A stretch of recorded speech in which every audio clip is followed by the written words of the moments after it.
Hello from English 3.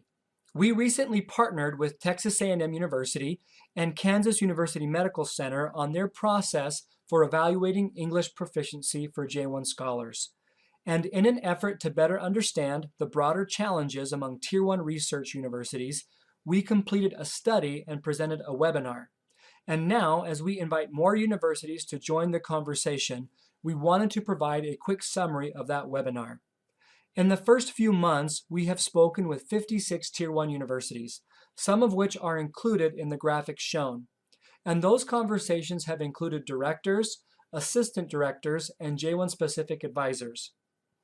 Combined, these universities bring in more than 29,000 visiting scholars each year, of which approximately 70% require an English interview. And at an average of 43 minutes to schedule, conduct, and evaluate each interview, we are looking at nearly 20,000 hours of English proficiency interviews spread across the sponsoring departments, PIs, international offices, and other offices at these 56 universities. First, we'll discuss what universities are currently doing and in which ways they would like to improve their processes. Then, we'll highlight a few specific universities, and finally, look at what a good solution should include. When asked the question, when an interview is needed for the J-1 English proficiency requirement, who completes the interview? 77% responded that the department or PI complete the English interview. 10% have the international office complete the interview, and 13% have an on-campus English department complete the interview. That's what universities are currently doing. But we also wanted to look at the trends of what was happening before and where the industry is moving now.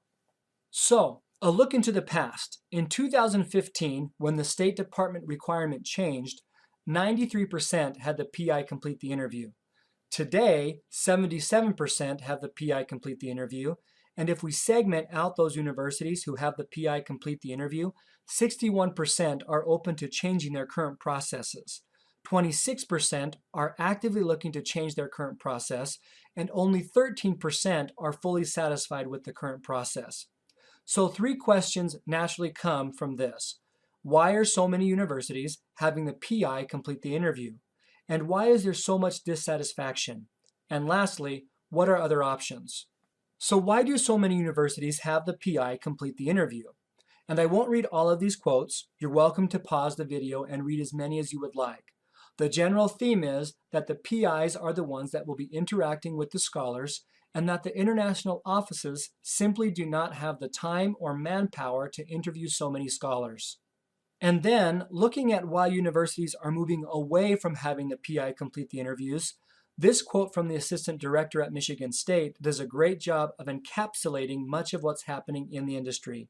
She said, "As other universities clamp down on English proficiency, we have received more and more low English applicants. Sometimes scholars are unable to even pass the How was your flight English test." I would encourage you to read these other quotes. They are informative as well. More than any other reason, it came down to inconsistencies in the English interview process. For many, this was a process that just didn't hold water when it came to verifying whether or not scholars actually had the needed English proficiency to function on a day-to-day basis. Lastly, what are other options and what are the drawbacks of other options? When asked the question, what drawbacks are associated with the current method of completing the interviews? Well, when the PI completes the interviews, the primary drawbacks were around inconsistent evaluations, ensuring compliance, or the process not being best practice. When an on-campus English department or the international office completes the interviews, there were challenges as well. They were just different challenges. Primarily the time required to complete the interviews, the turnaround time when an interview is needed, and then the costs associated with that. There was also a common concern with scheduling constraints with scholars in different time zones, particularly when the university has a majority coming from Asia. So, what would a good solution look like? After listening and collaborating with others, we've concluded that a good solution would include the following. First, it would ensure consistency and improve compliance while preserving resources. Second, it would provide verifiable, recorded evidence of English proficiency. Third, it would include cost considerations.